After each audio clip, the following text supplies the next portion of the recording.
This is Baxter Colburn, host of the Verse of the Day podcast. Thanks for listening to the following broadcast on Public House Media. Oh, the sweet, sweet tones of Luther Vandross. That could only mean one thing. March Madness is back. Hi, everyone. I'm John Lauder. And I'm Christian Heimel. We host the Cheap Seat Sports Podcast on Mondays. We're excited to invite you all to the first ever Public House Media Bracket Challenge. Now is your chance to prove that you know more about college basketball than we do. And then hear Johnny and I complain about it each week. Oh, that's for sure. All you have to do is check out our Facebook page, the Cheap Seat Sports Podcast, find the link, and enter. Only one entry per person, though. Prizes will go to the top listeners, especially the ones who beat out Public House Media hosts like John and myself. And don't forget, to be eligible to win, you must like both the Cheap Seat Sports Podcast and the Public House Media Facebook pages. That's simple, guys. 2 clicks. Like the pages, join the group, and good luck in the inaugural Public House Media Bracket Challenge.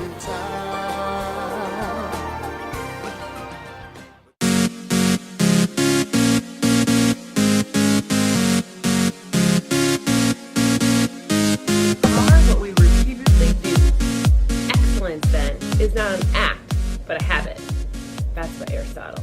Good morning. Welcome to Choose to Rise. I'm here on Public House Media. I am so glad that you're here with me. My name is Kim Meyer, and I just am so blessed and honored to be a part of this network, this amazing opportunity to spread my voice and share with you just some positive, uplifting content and help you rise up out of your current situation and live your best life. So welcome again to Choose to Rise. I'm so glad you're here. This morning we're going to be talking about habits that you need in your life to change your life. And you can incorporate any of these little habits in your life to have an uplifting day, have an uplifting week, have an uplifting life. So again, the Aristotle quote is, "We are what we repeatedly do." Excellence, then, is not an act, but a habit. If you want better, if you want to be better, know better, do better, you can make better habits in your life and go from there. Everyone is responsible for their own decisions in their life. So wherever you're at right now, you have the power to change that. I want you to know that right there. You have the power to change your life. It's simple as integrating new routines into your day or that you're maybe currently skipping out on. These habits have been proven to make us more productive, more focused, more happy. And if we keep up with them on a regular basis, it's a way of integrating them, a basic way of integrating them into taking your time and adding one at a time, maybe. A good idea might be to set up a monthly challenge where you incorporate one healthy habit into your life at a time. I run healthy accountability challenges every single month, and if you're ever interested, jump in, reach out, and join me in those. They are so much fun. You can incorporate one healthy habit every single month, or you can go hog wild and jump in a whole bunch of them. So whatever it is, however much you want to, how much of the elephant you want to bite off to chew, maybe just, take one step forward. One step forward is better than no steps forward. And so while you might be having some trouble merging everything together in your daily life, maybe you're trying to, you're just feeling overwhelmed and you don't feel like you could add one more thing. One thing that you could do is just schedule it out. Really work on looking at what you have and get a schedule and then stick to it. Follow a schedule and go with it. So what are some of these habits? I'm going to give you a list of habits today that, if done every day, will significantly improve the quality of your life. So here we go. Let's get started. The first one I want to talk to you about is wake up early. I am a natural night owl, so this one was really hard for me in the beginning. I've been on this healthy living journey for a little over 3 years now, and while I never really wanted to get up earlier in the day, it's definitely something that has helped me be more productive, helped me give more energy actually, which sounds so counterproductive, and it helps me just be a happier, healthier person. So while not everyone shares the belief of getting up early, or the earlier bird gets the worm kind of thing, I too have had many hard times of how much I've been surprised at how much of a difference it makes in my life. So in my own life, there's an extraordinary contrast between the days that I'm up at dawn, like 4:30 in the morning when I get up, and the days that I sleep in a little bit to try to make sure I'm catching up on my sleep. But, pick a time that's early for you. It doesn't need to be 4:30. It doesn't need to be 5 a.m. And it doesn't need to be, it just needs to be early enough that you're going to get a little extra stuff done in the morning before other people get up. And you're not like you're going to waste sleep. You're not, a lot of people necessarily aren't getting excess sleep, but if you turn your habits around so that you're getting your work done earlier in the day, you will have more of an opportunity to go to bed earlier because you don't have so much to do. And you can flip your schedule around to make sure that you're working in a positive direction for yourself. So step number 1 is to get up earlier. The second thing that you can do to improve your life, a habit that you should incorporate into your life, is to read. One of these small things is reading, and we learn as kids that reading is life, reading is knowledge, reading is power, and that is so true. Reading is one of those things that nearly every ultra successful person does daily. It can take some effort, really, to get into the habit of it, but once you do, it becomes effortless in your day. Even if it's just 5 minutes of reading, you're going to get, if you can get 10 pages in or 5 pages in, you're going to get through a 100-page book much faster than if you didn't read it at all, or you set some you wait for so long to get things in. Making it a simple habit and making it discipline, it really be a great thing. So you can simply keep a book next to your bed, or you can keep it on the breakfast table. You can maybe put it in the bathroom. Those are set aside times, right? Think out of the box here. How could you get a little bit of reading in? If you have a goal of 100 pages, that could be 10 pages for 10 days. It could be 5 pages for, however long. As long as you're reading, you'll be exercising your mind and improving your vocabulary, heightening your creative juices, and really getting your brain thinking and going. There's a lot of research out there that talks about the activity of your brain when you're younger and how much you're using it, and how it develops the neurons and things that prevent memory loss and other things as you age. So making sure that you're getting in some reading, not only fulfilling positive things into your head, but helping yourself think better and do better, gives you more energy and helps you live longer. The third thing that you can incorporate into your day for a positive daily habit is writing, right? Write.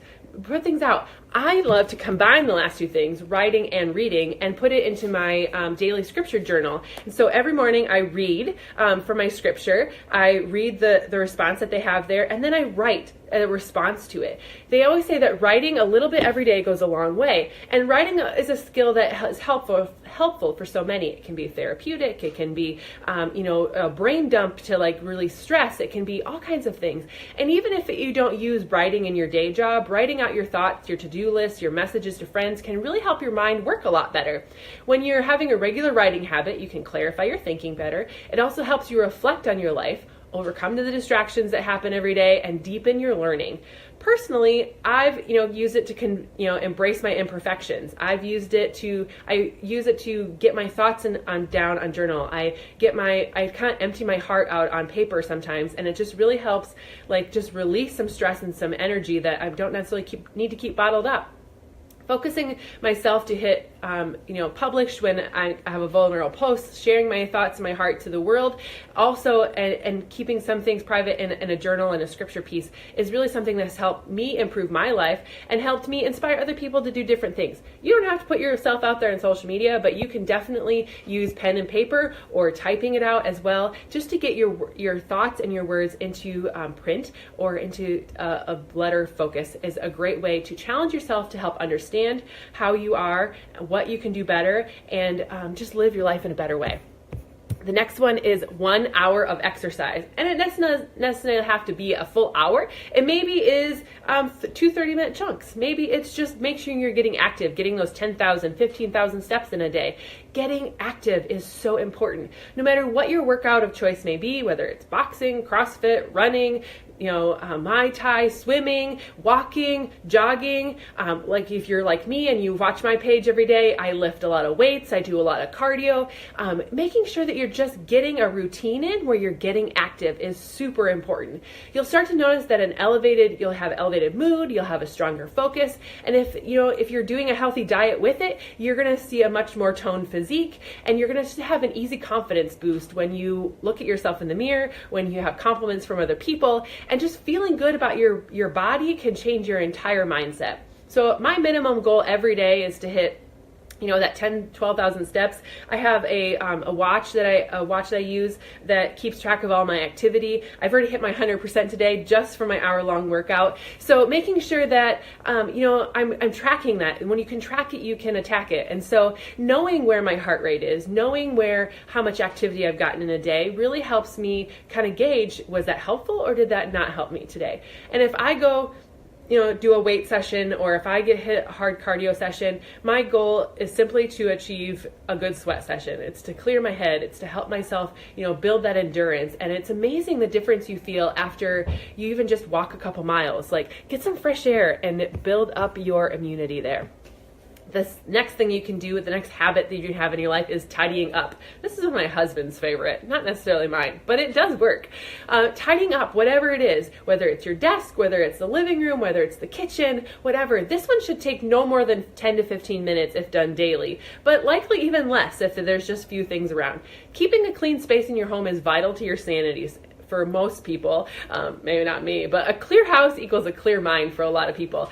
Often, chores like doing laundry, emptying the dishwasher, taking out the trash, and organizing your personal space can feel kind of tedious, and frankly, I don't do it enough, I know, but you probably don't feel excited about always doing it, but nevertheless, when you walk into a clean zone or clean space in the end of the day, you just know that you can just feel better and know that you've put some effort in. Maybe something I like to do to make it a little more fun is put on some good music, make a game out of it. I usually try to trick my kids into helping do something with it. Whatever tactic you choose, I hope that it just gets done, because a clean house is a fun house. And when you can put a little energy, 5 to 10 minutes, maybe set a timer and see how fast you can get some certain things done. That's a great way to boost your mood and improve your life.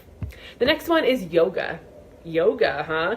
I don't need you to get into some sort of pretzel here, but yoga seems to be taking over the entire world and everyone in it. Scroll through Instagram anywhere and you'll see a bunch of yoga poses, and that's awesome. To give you an idea of its magnitude, over 24 million people in the U.S. actively practice yoga. And I was never really a fan of yoga in the very beginning of my health journey, but it has definitely helped me center myself, improve my flexibility, and all kinds of things. So however you feel about it, there's lots of reasons for its overwhelming popularity. Simply doing at least 10 minutes of yoga postures and things kind of day. You don't need to sit in Om or those kinds of things. Just move through the movements. You don't have to say anything. You have to do crazy stuff. You just have to move through the movements. Focus your body, and it's going to help you work on your concentration, your flexibility, your mental well-being, as well as tone up your body and release the tension that you've built up throughout the day. Your mind enters into a state of clarity and tranquility when you just can be at peace. So getting started with a little bit of yoga, it doesn't take much, whether you use a mat or not. Get in some comfortable clothing, and you can start with a daily yoga app that you can find online someplace. You can find a bunch of them on YouTube, or you can contact me and get a great 3-week yoga program that will help you just move better and feel more relaxed. So there are tons of workouts out there. Wherever you want to do them, go to a gym, go to a class, or just do it right there in your house. It's a great way to release some stress. The next one is meditation. And this one may seem like, yeah, Kim, you're getting kind of woo-woo here, but meditating, even for a short time span, has been known to provide enormous benefits with those who use it as a frequent practice. Along with yoga, meditation also helps with concentration and stress relief, and as well as increasing a self-awareness and acceptance. Now, who doesn't need a little bit more stress relief in their life, right? We're always feeling like we're stressed with the rampant pieces of anxiety and depression and loneliness out there. A little bit of meditation and self-awareness can really help people go a long way. So while increasing optimism, relaxation, and mental strength, you can really also get focused on really being your best at this point. Really figuring out who you are. Connecting with your maker is what I like to do in it. I just like to empty my head and just let him speak to me. So you really have nothing to lose by giving meditation a shot. So I encourage you to get going with it today. Another one is creative ventures. Every person will take a different approach to this one, but if you have a creative hobby, such as playing an instrument, doing photography, painting, writing, you should dedicate some of the time to that every single day. When you're thinking about how much time it is and how much time is in a day and how much most people waste on different social media platforms or Netflix or television or whatever, procrastination is rampant these days, and it should be really easy to incorporate at least 20 to 30 minutes of something that you love doing into your day, because you can replace the stuff that you're wasting time on and to do something that fills your cup and that you really enjoy doing. And that will help you move forward in a much more happy and positive, productive way. Another one is language studies. So for some practical advice on getting started, you can go to like a Duolingo app, or you can just, join other people, join a class, learn from find a high school kid that's taking another language and practice with them. Knowing a second language could help you with your career prospects, assisting on you on different travels, giving your relationships a boost. And while studying and mastering a foreign language, it takes time and dedication. You're honestly like working on a simple piece that will help you think differently and go forward in a better way. So just keeping, studying and immersing yourself in a different language, you can use it anywhere at any time. It just helps to create that dedication and discipline in your life. So what habits do you have that improve your life in the long run? What are you going to incorporate today to help you live your best life? What kind of habits could you share below that are helping you be your best? I would love to know. I'd love to connect with you and get to know you better. If you want to know more about me, you can head to chooseToRiseUp.com, or you can shoot me an email and let's chat. I would love to get you involved in my healthy lifestyle group. It's free to be in it. It's awesome to be a part of. Just knowing that you can be in a positive space where people are getting active, they're eating better, they're following a great we're just thinking about positive things like this every day. And I'd love for you to be a part of that. If you want in, shoot me a message and let me know, or drop your name and email below. You can shoot Public House Media a message as well as an admin on that page, and I can help get you connected. So are you going today get a part of some language studies, practice maybe a new fun language, take advantage of some creative ventures in your life, get connected in some meditation or some yoga? Maybe you are going to just start by tidying up the kitchen or tidying up a living room before you head to work. And get an hour of exercise in, or at least get your blood pumping. Spend some time writing and in prayer, maybe some reading activity in every day, at least 5 pages. And maybe if you need to do all of that and you don't feel like you have time in the day, get up a little bit earlier, because it's all going to be a great way to get started with your day. And remember what Aristotle said: we are what we repeatedly do. Excellence then is not an act, but a habit. And if you are unhappy where you're at in your life right now, look at how you're handling your life. Look at what you're doing on a daily basis, because what we repeatedly do, we are. And if you want to change, make a change. Be the person that you want to be instead of who you think you're stuck being, because you always have a choice. You get to decide the destiny that you have. You get to decide the path that you take. So hopefully today this has helped been amazing, uplifting content for you, that you come back again on Monday and we'll share more awesome content. And thank you so much for listening. I hope you like, love, share, and send this to somebody else. I'm super proud to say and super honored and blessed to have 3,000 downloads already of this podcast. It just makes me feel so special that you all are paying attention, and that you love listening, and that you keep coming back, and I really appreciate that. So keep spreading the message. Let's impact more as we go, and let's get more people fired up and then live a positive life. When we can share a smile, we can share happiness and positivity. Everyone benefits. So let's put more love out in the world and less hate. If we want to, you can't have fear and love in the same heart. So let's help other people fill their hearts with love and get rid of the fear and the doubt and everything that goes along with it, and live a better life because of it. All right, everyone, I will see you on Monday. Talk to you all later. Have a great weekend. Bye.